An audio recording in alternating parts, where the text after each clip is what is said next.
This episode is brought to you by Marvel Studios Echo. All episodes streaming January 9th, only on Hulu and Disney+. Rated TV MALV. Viewer discretion advised. Maya Lopez has betrayed her mentor, the notorious Kingpin. Now on the run, she returns to her hometown to prepare for the biggest fight of her life. Don't miss Marvel Studios' hardest-hitting series yet. An epic 5-episode event. Marvel Studios Echo. All episodes streaming January 9th, only on Hulu and Disney+.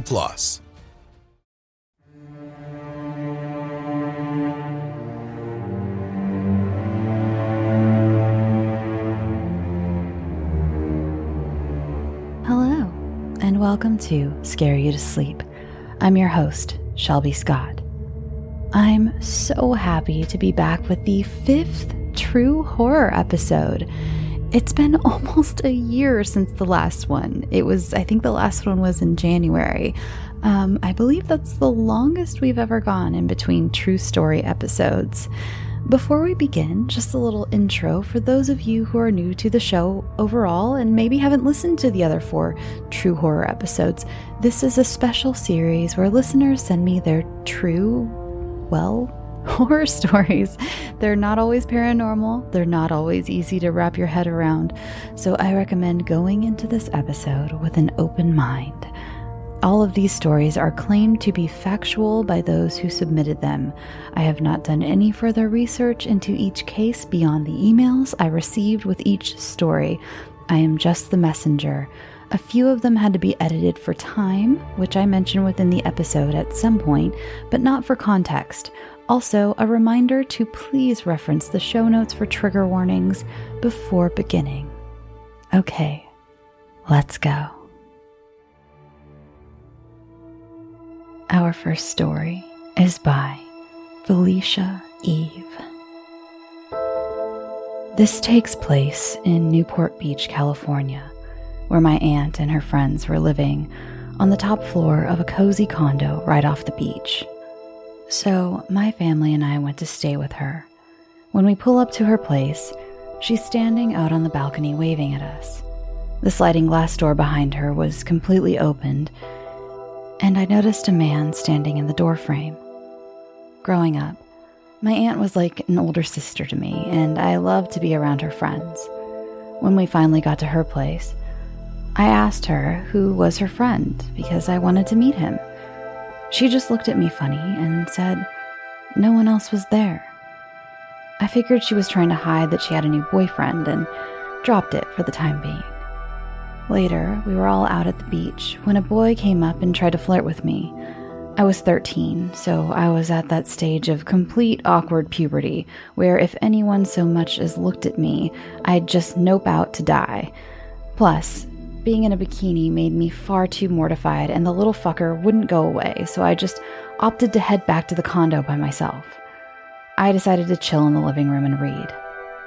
After about 5 minutes, I thought I heard running water, but figured that one of the roommates may have been there without me knowing, or my ears were just fucking with me. I'm hard of hearing and often will hear shit that's not really there. So I ignored it. After a few minutes, the house cat came barreling down the hall into the living room, looking like they were running for their life. That sort of unnerved me, since I could tell he was legit frightened, but I thought maybe they farted themselves awake or some shit. I tried to pet them to try and soothe them, but they weren't letting me get close to them. It was pretty strange since he was totally cool with me earlier that day, and I'm known as the cat whisperer by my fam. I just let him do him as he continued hiding under the couch and went back to my book. Another few minutes passed and the furball hissed and darted out from under the couch, back down the hall and out of sight. After another 5 minutes, the radio fucking clicked on and started playing at full blast. I obviously was scared out of my mind and ran out the door and down the stairs. The downstairs neighbors were kicking it on their patio and asked if I was okay.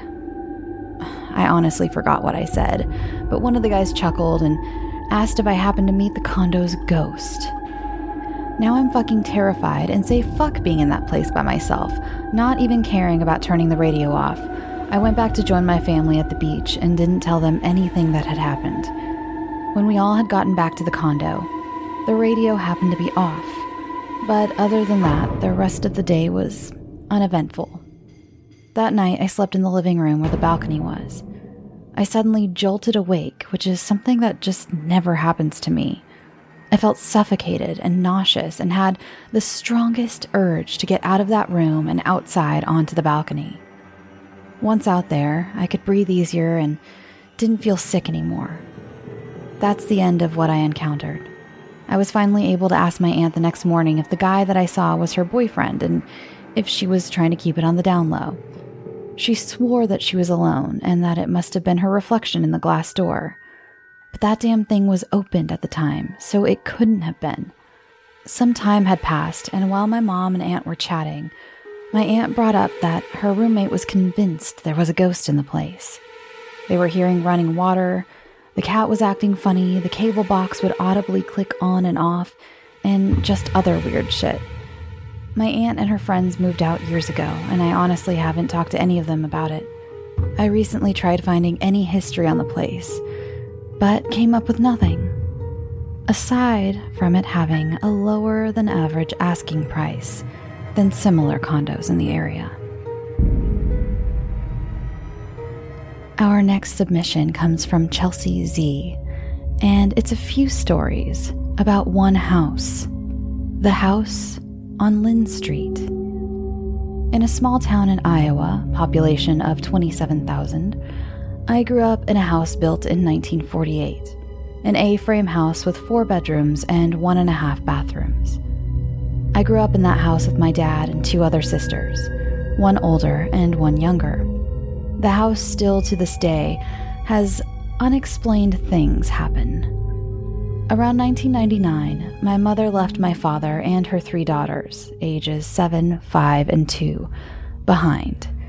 I don't know if my mom and dad had experienced anything together in that house, but after she left, a lot of things happened, and I remember them all vividly. The hair on my arms still stands up when thinking about it. The first major incident happened shortly after my mom left. I was about 5 or 6. My dad laid my sisters and I down for a nap one afternoon and decided that would be the perfect time to mow the lawn. He was almost done with the lawn when he looked up from the backyard and saw me riding my tricycle around on the back porch. He turned the mower off and started walking up to the porch, but the tricycle suddenly was empty. Confused, he goes into the house and finds my sisters and I still sleeping in the exact positions we fell asleep in. The first incident I personally remember happened a year or so after that incident with my dad. Above our kitchen sink is a window that overlooks the backyard. We have a narrow but deep fenced-in backyard. I remember sitting up on the counter around 6 years old and seeing 2 people walking through the backyard towards the back. Their back was to me, so I never saw their faces. To this day, I still remember seeing them. The lady had her brown hair up in a ponytail with my Green Bay Packers jacket on. I remember being upset someone stole my jacket, and a tall black male who was bald, wearing a black jacket and khaki pants. I asked my dad why they were walking in the backyard and why she stole my jacket. My dad rushed to the window to find no one in the backyard at all. When I looked again, they were gone. Flashing forward a few years, I was a freshman in high school, so around 2008. My dad, his girlfriend at the time, and I were sitting in the living room talking when we kept hearing something rolling across the floor upstairs. Back and forth, back and forth. Finally, my dad and his girlfriend went up there to see what the noise was. A golf ball that was rolling towards them suddenly stopped in the middle of the floor. My dad picked up the golf ball from the floor, and it didn't happen again. Somewhere around the same time frame, I was home alone one night. It was around 9 p.m., and I was using our desktop computer to play games and on MSN Messenger with some friends. The stairs that lead upstairs are very loud and creaky. My dad kept my older sister's room up there when she started sneaking out so he could hear her leaving. But at this time, I believe, the room was vacant. All of a sudden, I hear footsteps upstairs. very slow and mopey sounding. I tried to rationalize the sound, but couldn't. Then, I hear the footsteps coming down the creaky stairs. Still very slow. I was so scared and called one of my guy friends who insisted it was nothing. Whoever/whatever was coming down the stairs made it about halfway down, then stopped. I remember crying because I was so scared. Shortly after the footsteps stopped, the sound went back up the stairs. Then I heard a loud bang upstairs, like something very heavy was dropped or thrown. I remember it scaring me and making me jump hard. Then, complete silence. I called my dad panicking and telling him he had to come home. My dad came home shortly after and went and inspected. Nothing was broken, misplaced, or dropped. Nothing was wrong. He said it must have been a raccoon or a squirrel on the roof, which made no sense, but at the time I knew he wanted to try and calm down my nerves because I was obviously shooken up. Again, around this time, the worst experience I had ever experienced happened. I was in the living room on the couch. I slept out there often because I didn't have a TV in my room and needed one to fall asleep. Everyone in the house was asleep, and I was almost there myself. The whole house was dark and quiet, with only the TV on a very low volume. There's a doorway that leads into the kitchen towards the arm of the couch, the side near my feet.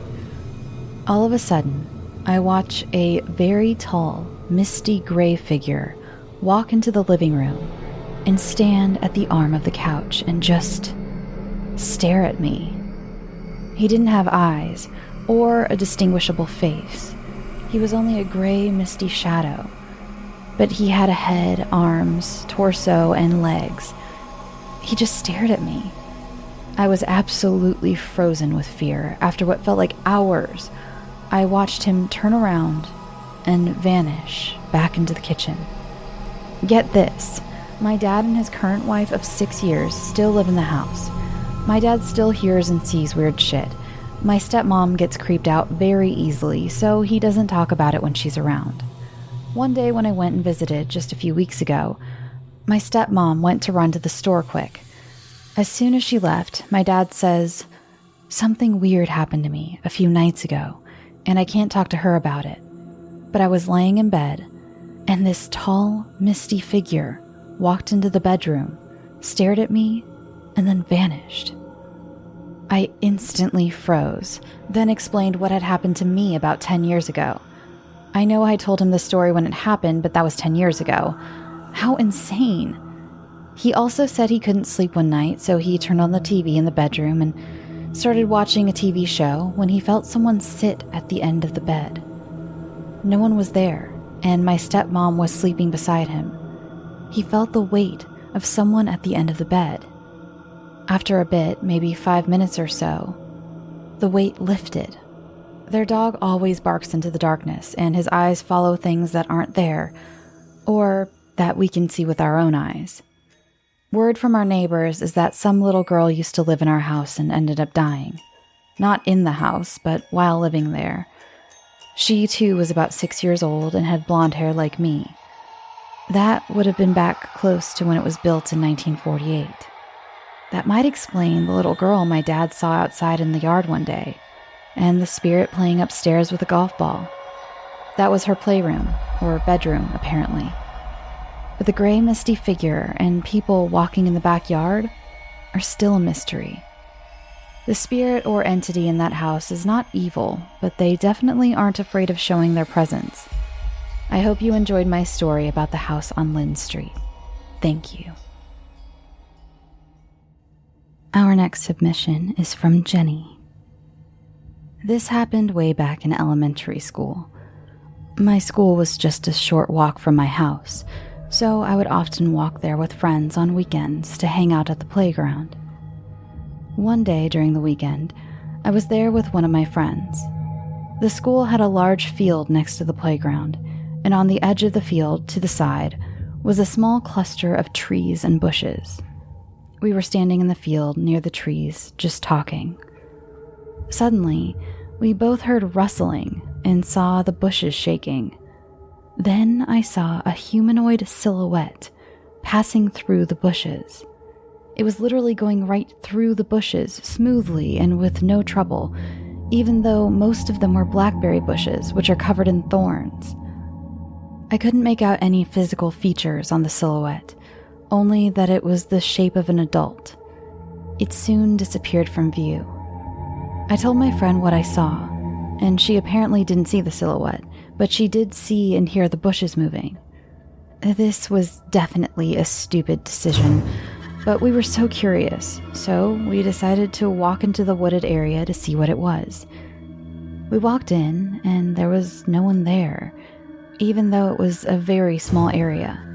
The area also felt empty. It's weird to think about it now, but at the time I just had a very strong feeling that no one had been there for a while. The weirdest part about not seeing anyone once we went in was that there were only 2 ways out of the area if you went in the direction the silhouette was traveling. There was either a little path that led right down to where we were, or a small fence that could be climbed over and would lead to a series of walking paths. We would have heard someone climbing the fence. Whatever I saw had just vanished. This next submission is from my longtime internet friend Trista, who is the host of the very spooky podcast called Olympia Oddities, which deals with weird and spooky and mysterious things that happen in the Pacific Northwest area. If you haven't checked it out, I highly recommend it. It's also available on Spotify. So here is Trista's story. This is the story of the first and only time I've ever seen a ghost. Before I had this experience, I wasn't really a believer in anything paranormal, but this definitely helped open my mind to the possibility that we don't have all the answers. In my early 20s, I hung out with a group that liked to party a lot. Our main party space was a house owned by the family of my friend, who I'll call R. This house was originally built as a brothel and hotel, serving as a stop between the 2 towns early settlers in the area often traveled to and from. I remember walking into the house for the first time and being blown away at just how much history you could feel in it. I'm addicted to that feeling of walking back in time, and was pretty much in awe every time I would show up to a party there. I'd heard vague mentions of ghosts and weird things happening from R, but never really paid much attention to it. I figured that it was just an old house, doing old house things. That's until I started to have my own experiences there. It started small, a light flickering, slowly dimming, something you would catch out of the corner of your eye in the middle of a conversation.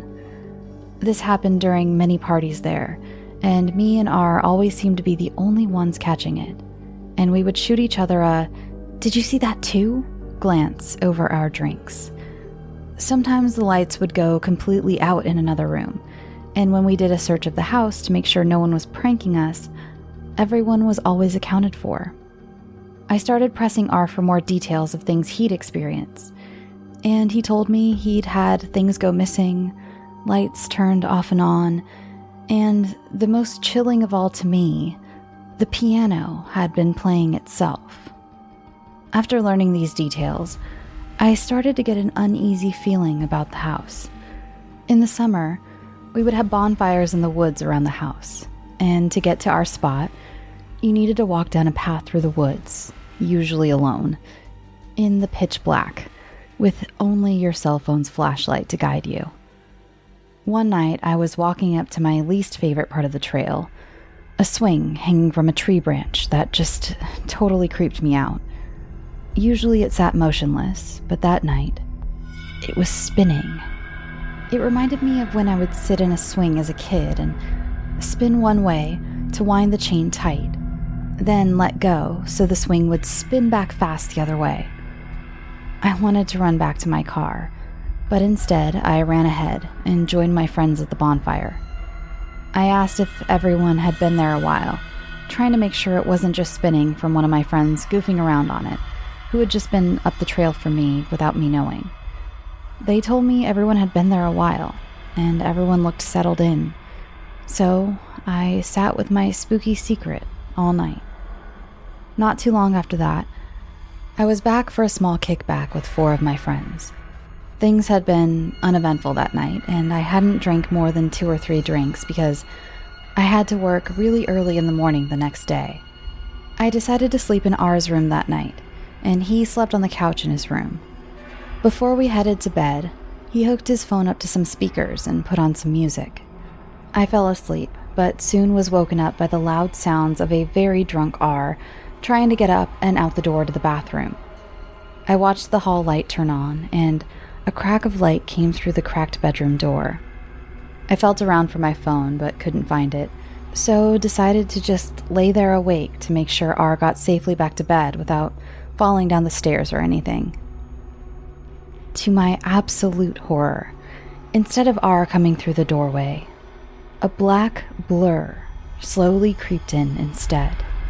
I was absolutely frozen as it stopped in the doorway, blanket pulled around me tight for whatever imaginary protection it was providing. Once it was fully in sight, my mind still could not grasp what it was seeing. The whole thing was black and fuzzy around the edges, almost like a smoke or a blur was around the outline.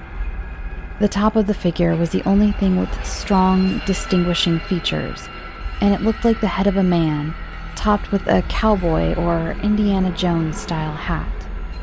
That blended into a set of blurry shoulders. The rest of the figure was just a black, smoky mass down to the floor. I watched as it moved fluidly across the room, over to the phone that was still hooked up playing music. It stopped and lingered there for a few minutes, before turning towards the door and pouring back out of the room like smoke. R came back a minute or 2 later, which felt like a lifetime, sitting there terrified, alone in the dark. I started questioning him, asking him if he came back in here and stood next to the speaker like an absolute creep. He replied that no, he hadn't. He'd been in the bathroom the entire time. After turning on all the lights upstairs, we decided to go check on our other 2 friends, who had decided to sleep downstairs on the couch that night. Maybe one of them had come in to turn down the music.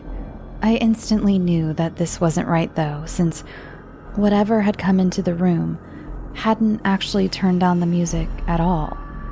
We went downstairs and found them both asleep, so we decided to just talk to them about it in the morning.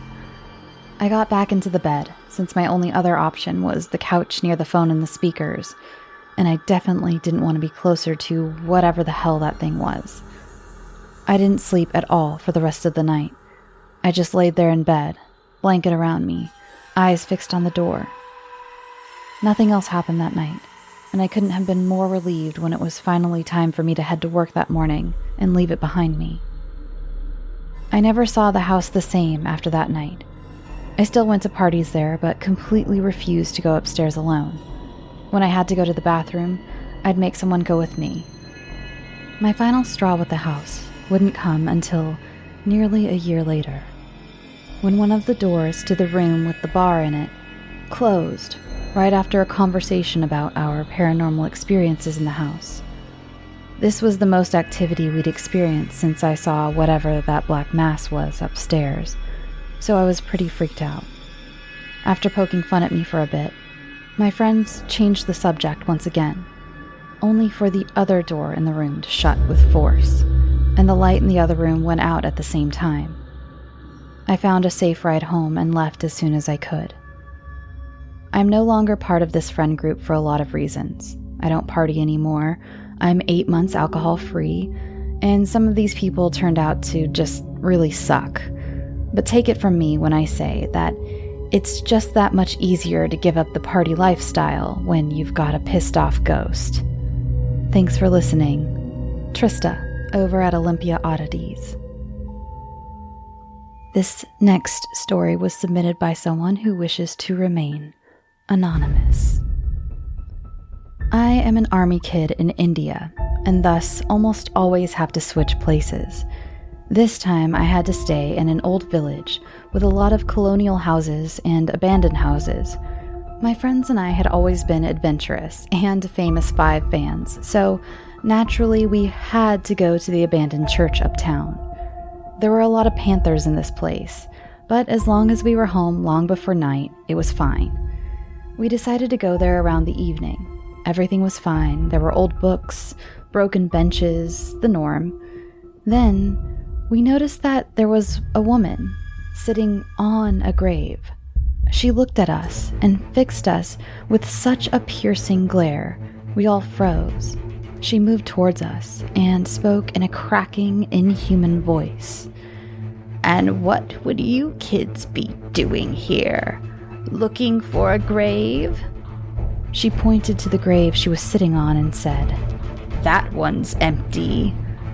We ran and screamed for our lives. I looked back. The woman was staring at me and then suddenly smiled. I was confused, but kept on running anyway. So that's my story. Hope you love it. Our next submissions came from AIMY, who sent in quite a few, and they were all amazing, but to be honest, I got way more submissions than I was prepared for. I've underestimated how much the show has grown since my last true horror episode, when I was almost scrambling to find enough stories to fit the time. And so this one I picked out 2. Hopefully we will do another True Tales episode and I'll be able to tell you a few more of them that AIMY sent in. So the first one she called The 3 Faceless Demons. I'm not sure when it exactly started, but I was still in Philippines then. I'll just guesstimate it around the year 2000. I remember hearing about Ouija boards and contact with the other side at school, but I didn't have money to buy a board. I decided to make my own using a piece of paper.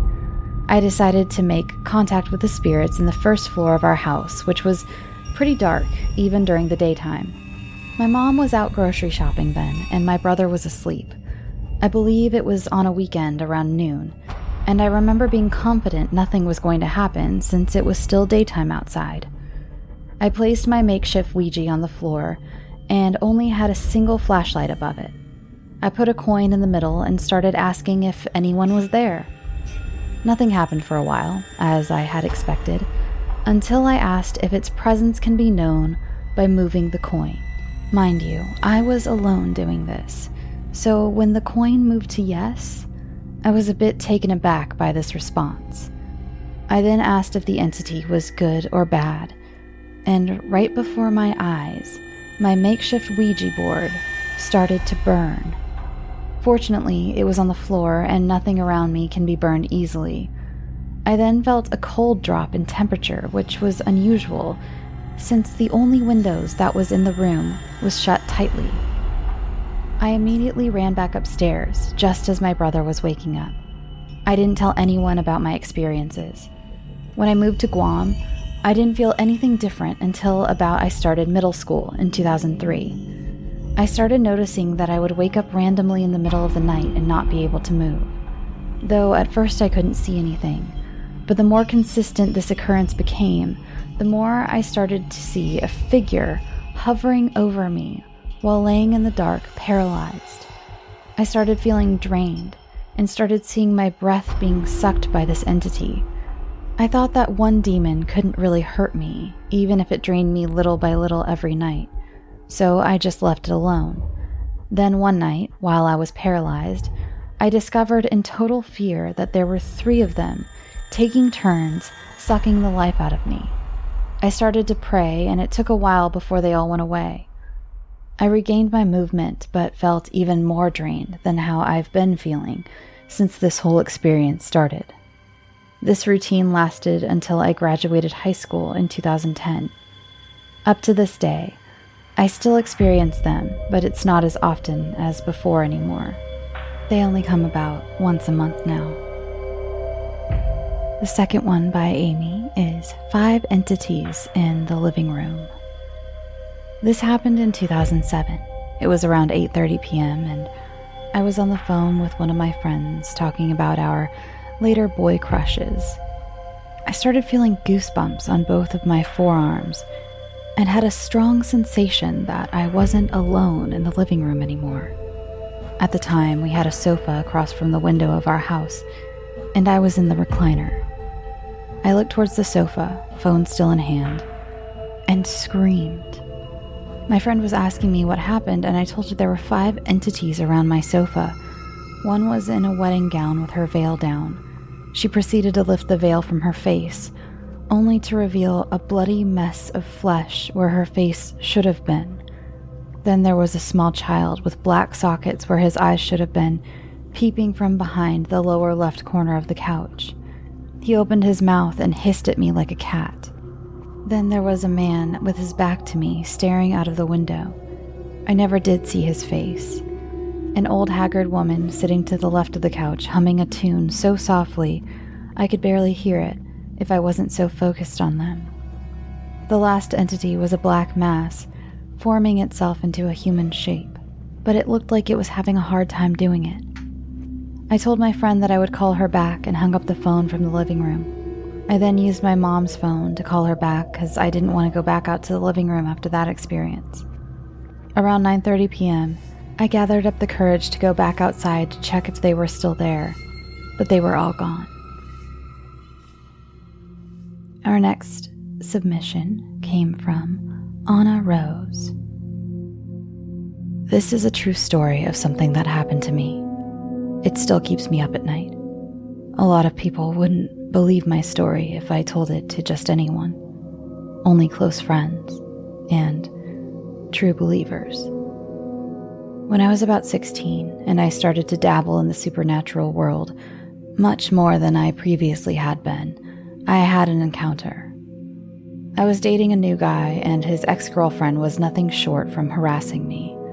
It got to the point that she would follow me around school and start fights with me. I went home on a day that we got into a fight and decided I needed magic to deal with her. I went digging online for the perfect spell. Now, at that time, my family did not yet teach of the differences in black magic and white magic. I come from a family of witches and psychics. I found the perfect spell. It would bring nightmares to the person I casted the spell on. I did everything as instructed. I printed out a picture of her. I set up a salt circle. I grabbed a black candle. I grabbed a cup of water and wrote down the words to the spell. I performed the spell and burned her picture, watching her face sizzle away in my fingertips. But I knew I had dealt in the wrong form of witchcraft when my bedsheet caught fire. I still don't know how it happened, as I remember I don't think I had the flaming picture near my bed or the candle, but it happened. I felt my heart beat out of my chest and poured the cup of water on my bedsheet. I quickly discarded the ashes out of my window and vacuumed up the salt circle. The next day in school, I was ecstatic when I saw her eyes with huge bags and the look of trauma on her face. I knew my spell had to have worked. I went home and my boyfriend came over that day. He spent the night, and that is when things got weird. Every time my eyes started to shut, I would see a figure in the corner of my room, across from my bed, looming there. There was nothing causing a shadow to cast on the wall, which confused me greatly. The shadow was so tall, its legs went beyond the floor, and its head reached 2 inches to the ceiling. For the next few weeks, I would stare at the shadow until I fell asleep. That's when it happened. My boyfriend was up in the middle of the night as I was trying to sleep. He was talking nonsense. It seemed like his words wouldn't compile correctly. And then they did. He sat up and looked at me eerily, like he was staring into a void. And that's when I noticed the shadow was gone, for the first time in weeks. It's hard to recall the exact words, as if parts of my conversations were erased. But still, in the back of my mind, I remember panicking and saying his name to get him to respond to me, but nothing, until he said, "I'm Amy. I need to speak with you." I thought he was playing a joke on me, but no matter how much I told him it was him and he was pranking me, he didn't stop, which was odd for him. Usually the second I caught on, he would giggle and give up. This happened for 2 nights after. Each morning I asked him if he was trying to scare me, but he kept denying it. That night he told me, "It's like I'm there, but I can't speak. I hear this voice in my head talking to me, and I hear myself talking back." That's when I asked him if he was being serious, and he said yes, with a truly fearful look on his face. He told me, "I think a demon is in my head." That's when I looked up AIMY demon on Google and came to find that AIMY was a male demon, a demon who ruled parts of hell. He was a teller of truths and one that others had encountered. They all said they were seriously harmed afterwards.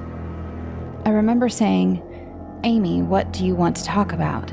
And he spoke to me. He told me my boyfriend was doomed to hell unless I protected him. I started to cry. I didn't know what that meant. He explained everything, yet I don't exactly remember what he said or what he explained. I remember asking how I could protect him, and I was told that I was a guardian angel sent to Earth by God to be put in the path of people who needed protection. I remember this because it dwells on me always. I was told that if I didn't protect him, AIMY would take him away. Well, I looked up everything I could find about earthbound angels and found a ton of information. The one thing that stood out to me was that angels sent to Earth can't bear children, and if they did, they died during labor. I cried as I read this. All I wanted was children to teach them the ways of my family and all about God, what I believe Earth was created for, to give God more people to love him. And yes, my whole family, except a small few, are Christian witches. I saged my room, but 3 days later, AIMY came back to tell me that sage only protects for so long, and that if I wanted to keep him away, I need more than just that. I used 2 whole sticks of sage that night, and the next day, AIMY was gone. A year later, I broke up with my boyfriend. He clung to me too much after this encounter. I was 19 years old when I get a message on Facebook from his father telling me his son, my ex-boyfriend, had passed away. I could only think of AIMY and that breaking up with my boyfriend had set in motion his fate to be doomed. Not many people believe this story. I know some do and some don't. I only share it with people who have had supernatural experiences or my friend that has a demon pal, in hopes to warn her to break the connection. Since then, I have never hexed anyone and I have not used black magic. Every night, I stare at the corner of my bedroom, looking for the shadow. At 23 years old, I am still not pregnant after trying for 2.5 years. Am I a guardian angel? I don't know. But I do know that it scares me and that I will never be the same after anything I had experienced. I now help people who think they have a demon or a negative spirit problem in hopes they don't go through what I had. All I know is the only good that came from this was the business I started because of it. Thank you so much for reading my story. For myself, it is true. For others, it's something I imagined. I'm just happy to share it with you. Hey there, it's the new year. You've got mood boards and resolutions, and work is back in full swing, and you don't need any extra stress in your life. And Factor's ready-to-eat meal delivery takes the stress out of meal planning and sets you up for success in the new year. Skip the grocery stores, prep work, and cooking fatigue. Instead, get chef-crafted, dietitian-approved meals delivered right to your door, with over 35 meals to choose from per week, including options like keto, calorie smart, vegan plus veggie, and more. Plus over 55 weekly add-ons. You'll have a ton of nutritious and flavorful options to kickstart your resolutions. Forget frantic lunch preps and rush dinners. Factor's 2-minute meals are your secret weapon in the new year. Fuel up fast with restaurant-quality meals, all delivered right to your door. Factor now offers loads of snack options like breakfast, smoothies, juices, snacks, and more to keep me going no matter what's on the schedule. schedule. Skip the overpriced takeout trap. Factor is cheaper and way more delicious than takeout. Get chef-crafted, restaurant-quality meals delivered right to your door. They are ready to heat and eat in just 2 minutes, which means more time for you. Need a special occasion meal? Gourmet Plus is the perfect solution if you're looking for fast, upscale options done easily. When things get hectic, Factor is flexible. Change up your order every week with plans from 4 to 18 meals per week. Or pause or reschedule your deliveries anytime. Stress less over meal times in the new year. Factor's no prep, no mess meals free up time otherwise spent on shopping, cooking, and cleanup. No more wasting time in the kitchen. Not only does Factor offer fast, simple solutions when I'm too busy to cook, they also help me stay on top of my goals. With offerings like Protein Plus and Keto, I can stay on track. This is definitely going to come in handy for my New Year's goals. Factor has everything I need for a week of flavorful, nutritious eats. In addition to ready-to-eat meals, they have cold-pressed juices, smoothies, energy bites, extra protein, veggie sides, and more to keep me energized during frantic times. Head to factormeals.com/scareyoutosleep50 and use code scareyoutosleep50 to get 50% off. That's code scareyoutosleep50 at factormeals.com. As many Scary to Sleep fans know, I've been going through a lot of changes in my life. And one thing I've been doing is getting my finances much more organized, and that includes paring down some of the subscriptions I pay for. It feels like everything is a subscription these days, be it for the gym or streaming services or music, the list goes on, and something that has helped me tremendously is Rocket Money. They not only helped me cancel subscriptions that were a pain to try to do myself.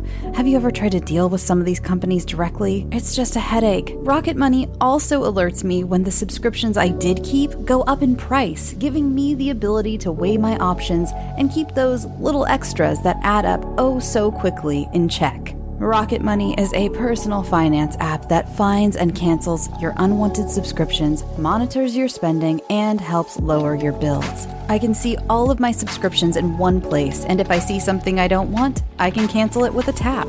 I never have to get on the phone with customer service. Rocket Money has over 5 million users and has helped save its members an average of $720 a year with over 500 million in canceled subscriptions.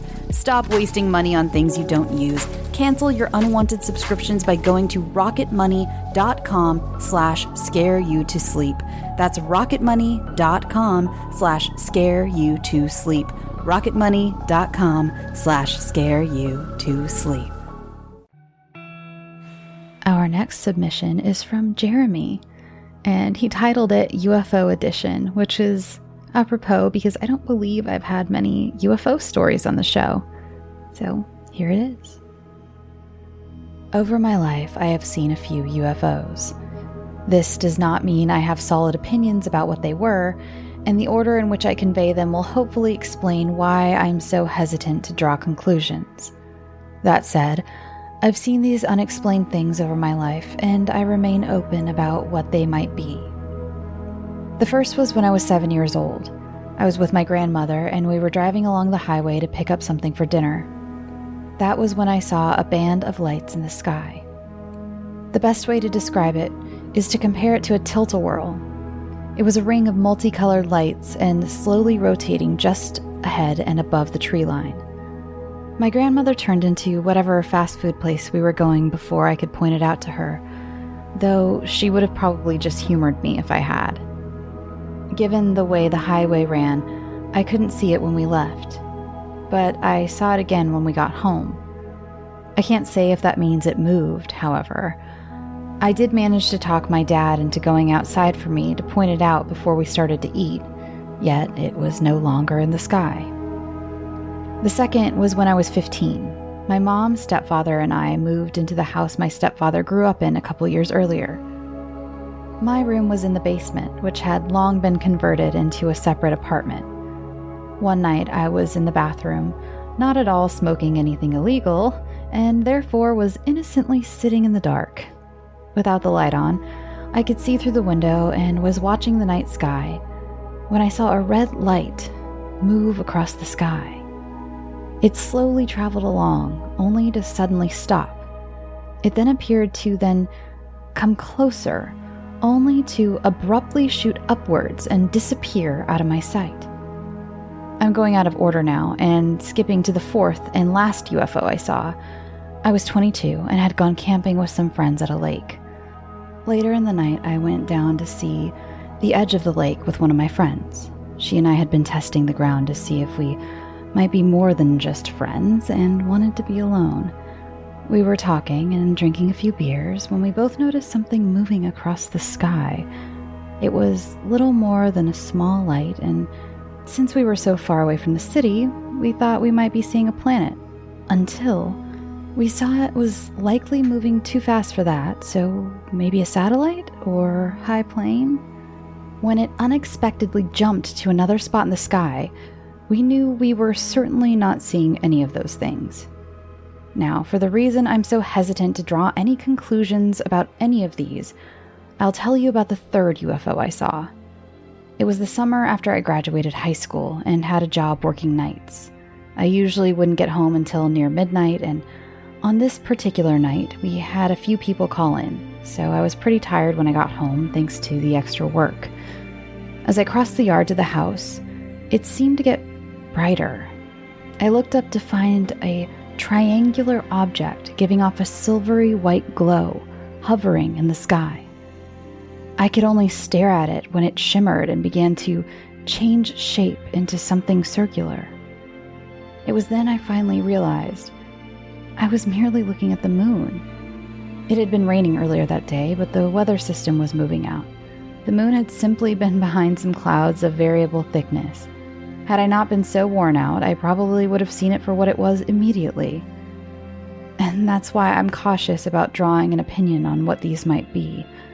Under the right circumstances, even something as familiar as the moon can appear, pun fully intended, completely alien. Our next submission is from PEIGHTON. This happened on my best friend's 11th birthday. She was having a sleepover, and my parents knew hers, so I was allowed to go. I always had a hard time making friends, so I thought I would make tons of new friends that night. It started off pretty normal. We did normal girly things like painting our nails and trying out her makeup kit she had gotten. She seemed normal and like she was having fun. To this day, I have no clue what was going through her head. Her parents went out to the back porch when it started to happen. She asked me to follow her to the kitchen. I did. And in a mix of shock, horror, and fear, she pulled out the largest knife in the house. She looked at me with a grin plastered on her face. She then told me she was going to kill me. She chased everyone around the house, cackling like a maniac. I hid for what seemed like hours, crying for my life. Her parents came in and stopped her.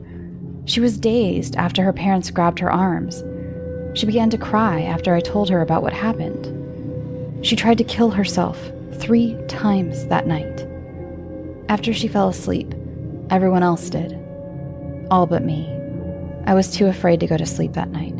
I stayed up all night. I asked her younger sister why she didn't sleep in her own room. I still remember why. She told me at night the door to her closet would open on its own and slam shut. I went to check her room to prove to her that there was no reason to be afraid. My blood ran cold at what I saw. I watched as the closet door creaked open and slammed shut. I ran out of the room as fast as I could. Around midnight, I was hungry, and so was another girl. We went downstairs when she screamed. She was on the ledge of the stairway and was staring at the floor below. I was too scared to find my voice to scream. On the floor below us was the dark shape of a man. When he saw us, he looked up and ran straight into the wall and disappeared. I stayed up until morning. I asked her what it was. What my friend told me made me freeze up in fear. The man I had seen was her deceased father. To this day, I wonder, was it insanity or was it possession that made her want to kill? After that, I didn't want to go over to her house. She moved a month later, and I haven't seen her in 4 years. From Peyton. P.S. I know this seems to be fake or my imagination, but it's true. Please believe me. Next up is a submission from Liz. Liz was another one that she sent in a few stories, which was amazing. Again, this is not a complaint. I'm so happy that so many of you had so many stories, but I had to cut, I believe it was only 1 of 3 from Liz just for time. I'm so sorry, Liz. Again, for those of you who I had to trim a little, just feel free to either send them back in next time I do a True Stories episode, the ones that I missed, or just shoot me an email and tell me that I can hang on to them for next time. So this is from Liz. Let me start off by saying all of this is true. Only the names were changed. So I repeat, 100% true and experienced by yours truly. I don't care if no one believes me or giggles nervously when I tell them, unsure of what to say in case I turn out to be nuts, because I know what I saw. Also, I am not a writer, so bear with me. The rest of these short stories take place at a cemetery. How original, I know. But where else do kids go to hang out when the one store for miles is a feed store and it closes at 7?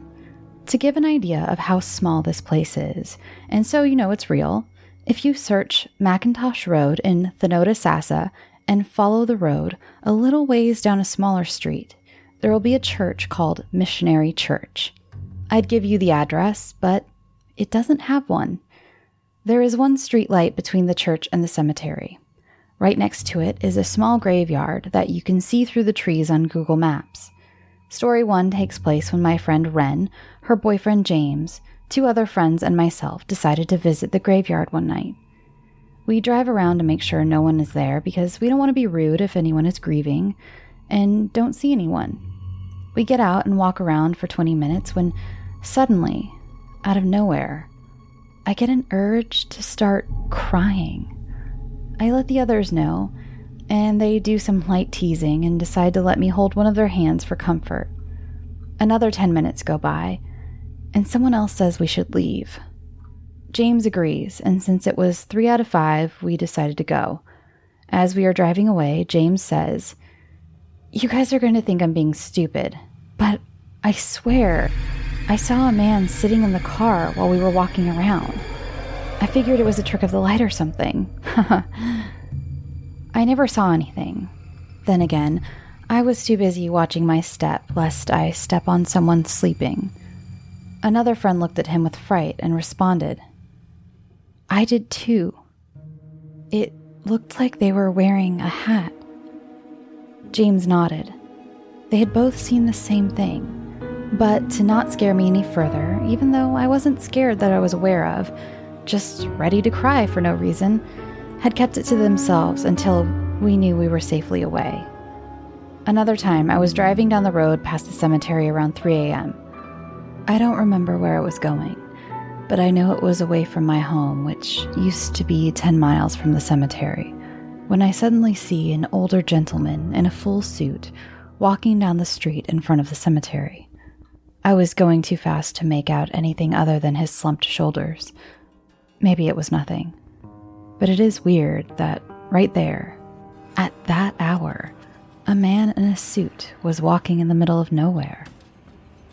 Finally, this is the story that made it so we never went back to that cemetery again around 11 p.m. Renee, James, my boyfriend at the time Seth, and I were doing our usual teen idiocy, and I decided it would be fun to fool around at the graveyard, if you get my drift. We went to the gas station and bought some whipped cream, one for each couple. We obviously drove around making sure no one was there because we didn't want to get caught. It was empty. We parked the car just outside of the halo of the streetlight and put up a curtain between the front and back seat. We make out, fool around. I don't know what they were doing because of the curtain, but eventually, maybe 10 to 15 minutes later, I decide it's too hot in the car and I want some fresh air. Seth and I open the door and get out, leaving the other two to continue whatever. When I see it, A lit candle. I get nervous because I know it wasn't there before. I knock on the window of the front seat and, much to my friend's annoyance, motion for her to lower the window. Was that candle always there? I ask with hope. What candle? She looks at me puzzled, and I point. They both get out of the car, her confused because we drove around and never saw anyone, much less a freaking candle in the pitch black. Note that you can see a single flame from a distance of 3.6 or more miles at night, so most certainly from 12 feet away. And he was, I guess, angry. Maybe he thought some freak had been watching us. Anyway, Renee, Seth, and I move into the light of the streetlight while James goes and looks to see what it is. After a couple of moments, he walks back to us with a shrug and calls, "No one is there. It's just a candle." Just then, Renee and I see it. Someone was behind him, walking towards us. We yell at James to be careful, someone is there. He jumps in front of us and yells into the night, "Hello? Hey, answer me!" He had seen the man too. The man kept walking towards us and responded with a raspy, "Hello." We freaked out because now we know we aren't all having the same hallucination. James yells back, "What are you doing here?" At this point, the four of us were in the streetlight and the man was still walking towards us. A dark silhouette against the dark, with only the moon as light. There was a tree between us and him. When the man stepped behind the tree, that was it. We, like morons, stood there and waited for the man to reappear on the other side of the tree, but he never did. Maybe he monkey-manned his way up the tree silently, because after waiting for about 1.5 minutes, we ran to the car, got in, and slammed the locks down. We then used the headlights of the car to see if we could see the man. No one. He was gone. Like I said, maybe up the tree? But we left and never went back. Sometimes when we are sitting alone, Renee and I will turn to each other and ask, "What do you think that was?" about all these things. We will never find out, but it still makes us shiver. Our next submission of the evening comes from H. Lee, and this is quite a doozy, everyone. So, buckle up. Was I awake? I couldn't be sure. I could remember my cousin going to bed an hour or two earlier. I stayed at her place a lot, hanging out, smoking weed, and watching movies we would inevitably forget. It was typical of her to head off to bed before me, leaving me to my area, the living room, for the night. I'd always been a night owl, and at this time in my life, I was basically an insomniac. I had so much on my overly anxious mind that it usually took hours of just lying there before I finally nodded off. But even so, maybe I had drifted off to sleep. Just drifted. Or was I awake? My cousin's apartment was small. It was the top floor of an old converted wartime home in the downtown area of a crowded city. It was the perfect place for a single girl who didn't need much in terms of space. One bedroom at the top of the stairs, a bathroom, a living room, and a kitchen. That was it. When my cousin would head off to bed most nights, I would stay up and continue watching TV until my eyelids would get heavy and the flickering glow of the TV lulled me to sleep. That was my typical routine. I hardly ever slept without that comforting television glow and the low murmur of distant conversation. I believe I must have been somewhere in the in-between realm, not quite sleeping, but flirting with the Sandman. From where I would sleep on the couch, you could see straight into the kitchen. The couch was up against the far wall in the living room, and the TV was about 10 feet ahead of me. Beyond that, you'd find the kitchen. At night, when all the lights were off, even with the glow from the TV, the kitchen was dark. There would be a low light of the city night coming in from the windows and bouncing off a surface here and there, but otherwise, there was just black. That night, in the in-between, I saw something that must have been my cousin standing in the kitchen. I didn't hear her get up, which was odd, the apartment being as small as it was, but it had to be her. We were the only ones there. I watched for a few moments, and the figure just stood there. It was standing by the sink, looking down. Long, dark hair, hanging loosely, draping over both sides of the figure's face. It was shrouded in dark, looking like Amara from The Ring, only darker. It wasn't moving at all. Even as I continued to watch, there was not a twitch or a shuffle. I didn't even think it was breathing. "Marie?" I called out my cousin's name quietly. It did not move. It stood where it was, head hanging down, unmoving, unbreathing. I must have been closer to the edge of sleep than I thought, because soon enough, I had actually fallen asleep. You might be asking how that was possible, but it's amazing what the brain can rationalize. In my half-asleep state, the figure was my cousin. That was what I needed to believe, and so I did, at least for the night. The next morning, I asked my cousin if she had been up during the night. She didn't hesitate in her response. No, she was a pretty heavy sleeper. The weed tended to do that to her. When she was out until morning. Of course, she could have been sleepwalking, or perhaps had just forgotten getting up for a drink of water, or maybe a midnight snack. Maybe she had been too sleepy to remember that early morning's roaming. Again, my brain decided to rationalize, accept this as the truth, as it was the only thing that made sense. That was until a few nights later. I was awake. I knew I was awake this time. I remember clearly lying on the couch, watching TV, trying to fall asleep, but the Sandman wasn't even flirting with me tonight. So instead, I just lay there, staring at the TV, barely watching it and hoping for a miracle. What I got instead was anything but. I had mentioned that the living room looked on into the kitchen.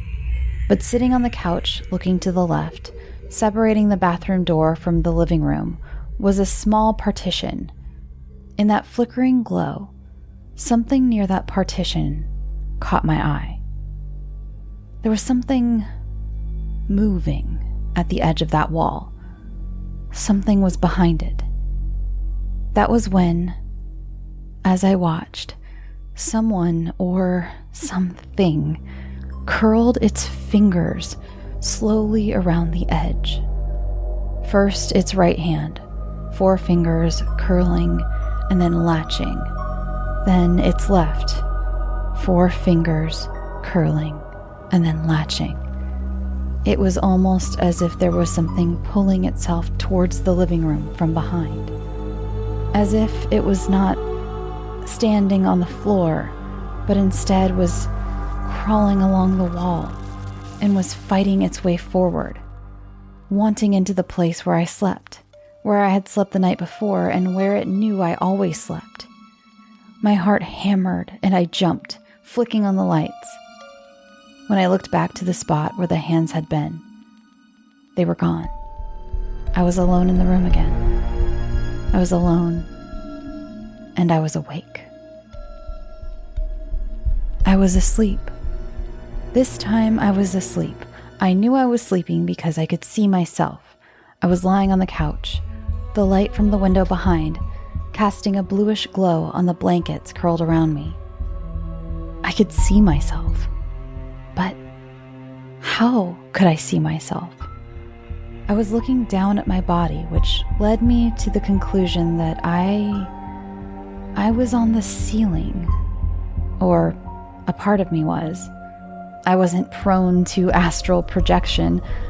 I knew of the phenomenon, but I didn't believe I had ever done such a thing before. But there I was, outside my body, looking at myself from the far corner. looking at myself from the ceiling, and then, looking down at my body, I realized I wasn't alone. The figure from the kitchen was there. She was there with me. She was crouching on the arm of the couch beside me, crouching like a child inspecting a bug on the ground in fascination, knees up to her chest, back and head arching forward towards me, that same long, dark hair hanging down over her face. But it wasn't a bug she was inspecting. It was me. And she wasn't just looking. She was touching me. She, or it, was gently running its thin, white fingers through my hair, just watching and petting, watching and petting. I could feel myself panic, but I couldn't move. I was stuck on the ceiling on the other side of the room. I couldn't even scream. How was I supposed to get back to my body? I could feel myself fighting, but it was useless. All I could do was watch, helplessly, watching as it sat watching me, watching and petting. I woke up. Don't ask me how, but I got back into my body, and I woke up. I later told my cousin and her visiting siblings what had happened. Nobody believed me, of course. I didn't even believe me. Was I awake? Was I astral projecting? Maybe it was all just a very vivid, very detailed nightmare. However, I still couldn't shake this eerie feeling in me. I couldn't stop picturing it with its fingers running through my hair. If I had a hard time sleeping before, it was near impossible now. This thing had started in the kitchen, and then it had moved closer and closer, making its way to the living room wall. Then it was there, right on top of me, in insidious progression. This creature, what was it? And what did it want with me? Time passed, and eventually my cousin moved. I remember a little while after my experience, I had spoken to my cousin's brother, and he had mentioned that he believed me now. I was surprised. I was also relieved, but I was very surprised. He wasn't one to just change his mind or beliefs on a whim. So I asked him why. He said he had seen it too. One night, as he sat on the couch watching TV, he said he saw something moving out of the corner of his eye, at the edge of the living room, by that same wall. He had seen a face. I had never seen its face. My cousin told me it wasn't human, this face, not like a spirit of a previous owner or a lost loved one come to visit. This face was very, very unpleasant. This face was demonic. He said he had tried to take a picture, but it didn't come out right on his camera. Figure, but at least someone believed me now. I still think about it sometimes, about the demon behind the wall. I wonder what it had wanted. Was it just there to frighten us, to feed off our sleeplessness and the pounding of our hearts, or did it want more? It came so close to me. It touched me. What if it had gotten inside? Would I even know? I've never seen it again. Maybe it had stayed with the house, haunting the next tenants, causing them to have sleepless nights. Or maybe it stayed with me and is somewhere inside. Somewhere it can't be seen. Am I awake?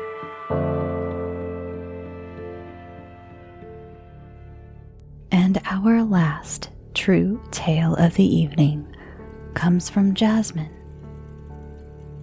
When my grandma was alive, she used to always tell stories about her grandfather, and she would always tell me how he was a black witch. In fact, she claimed he wasn't a black witch, but the black witch. He had the opposite of the Bible, which she referred to as the Black Book. She also claims she saw him turn into a crow and back. One night on the way back home, it was me, my mom, and my grandma. She started telling us about an experience that she went through herself. When she was younger, one of his children had an abusive boyfriend. One night, this child was beaten almost to death. Her grandfather, obviously enraged, brought his book with him, which was very uncommon, and started to read from it. As he was reading, my grandma claimed that she saw his child rise from where she was, float into the house and onto a chair where she could rest. However, he wasn't done yet. When his daughter was safe, he turned into a crow and, with his book, flew off into the night. The next day, they looked for the abusive boyfriend. He was nowhere to be found. My great-grandfather didn't come back for a week. The abusive boyfriend was never found again. As she was finishing her story, all of us were on edge, as every time we discussed my great-grandfather, all three of us ended up with 3 scratches on our bodies by the morning light. However, I realized that it was extremely dark on the road. The sun had set by then. I looked around and realized that the light posts should have turned on by then, but they hadn't. I paused before I said, so, how was your day? As soon as I uttered those words, all of the lampposts turned on. Freaked out, we all decided to run into the house as fast as possible. My grandma turned in early while my mom and I stayed up. About 3 o'clock in the morning, we were falling asleep in the living room when my younger brother, about 3 at the time, wailed like someone was in his room. He ran to us with red eyes and full of tears. When asked what was wrong, he said, "The little boy in my room won't let me sleep." He has complained about this little boy, but never had I seen him so distraught. He fell asleep in our arms before we returned him to his room. About an hour later, my mom and I talked about how frightened we were. I sat with our window behind us, and my mom sat next to the hallway. As I mentioned my great-grandfather, I hear 3 loud and clear knocks from the window behind me. My mom claims she didn't hear it. As soon as I heard it, I looked up at her in fear, and my dog starts barking as if someone's standing at the door. A couple of minutes passed when I decided, nope, I'm going to bed. You'd think that's where the horror ended. No. As I fell asleep against the wall, I felt something in the room. I opened my eyes and found I couldn't move. I knew this was sleep paralysis, and I thought, oh, okay, this is fine, don't panic. I heard a deep, raspy, otherworldly voice whisper in my ear, "If you fall back to sleep, I'll kill you." I couldn't hold out any longer, and after the fear subsided, I fell back asleep. The next morning, I woke up with chills and shakes as I had fallen ill. When I next saw my mom, she told me that after I had fallen asleep, that a bright orb of light had floated from the hallway into the living room. It hovered in front of her for a bit, then disappeared. That was the last night my grandma told us the story of my great-grandfather. The Black Book is missing. Recently, my mother has been blowing up at our family members. She's become more aggressive, and she's never acted this way. It may be nothing, but I have never seen her act this way before. I also have been experiencing electrical flickers wherever I go, and it never happens to any other family members. When I first thought about sending this story, I was in the bathroom filling my dog's water bowls with water when the lights flickered. Obviously, I brushed it off. As I was writing the email at my desk, the lamplight had been flickering as well. The day after, I was in my parents' room talking with my family when we suddenly smelled burning rubber. Fearing that a fire had started in one of the rooms, my dad and I searched all the rooms to no avail. As we are in the extreme heat, I suddenly thought if the fire was outside. My dad and I ran outside, but again we found nothing. Later, my dad came into my room and told me that the TV in my parents' room had suddenly turned black. My dad looked behind the TV. and found that the cord was unexpectedly burning. Everything was normal, so we have no clue how the cord ended up burning. I have included the picture to show where it was burning. Aside from Shelby, I will post that on the Facebook and Instagram and Twitter. The computer that I wrote the email on has repeatedly and suddenly turned off with no explanation. As I am writing this email, my lamp is flickering as well. I know that this may be mere coincidences, but these have very peculiar timings. I now experience voices at night. Everyone is asleep, and I can hear, even as I type, a man speaking. It sounds very faint, but very much like chanting. When I very stupidly open the door, it stops. I do not open my door often. I am too scared of what may be staring me down as I slowly open my door. I have also felt cold spots in my room, moving from one corner to the next. However, I ignore it, as my grandma has always taught me that ignoring it is the greatest way to take away its power. Recently, my significant other has cut through the cemetery to run an errand when I was very frustrated at the time. I texted him while cursing in the message. He claims he was taking the road leading to my grandma's grave when he heard a woman say, "Stop cursing." His truck window was up, and he was driving by himself.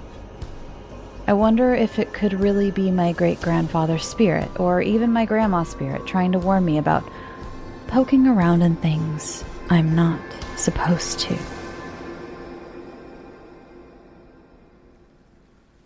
Thanks for listening, and thank you to all of those brave souls who submitted their true stories. Some of them literally gave me goosebumps and had me turning on extra lights in my apartment at night. Remember, you can follow the show on Twitter, Tumblr, Reddit, Instagram, and you can join the Facebook group where there is already a discussion thread up for this episode, and you can talk about all the stories you heard here tonight. You can send your submissions to both fiction and nonfiction to scareyoutosleep@gmail.com to be considered for the show, and if chosen, your story will receive the full Scare You to Sleep audio treatment. All right, I think that's all for now. Go get some sleep.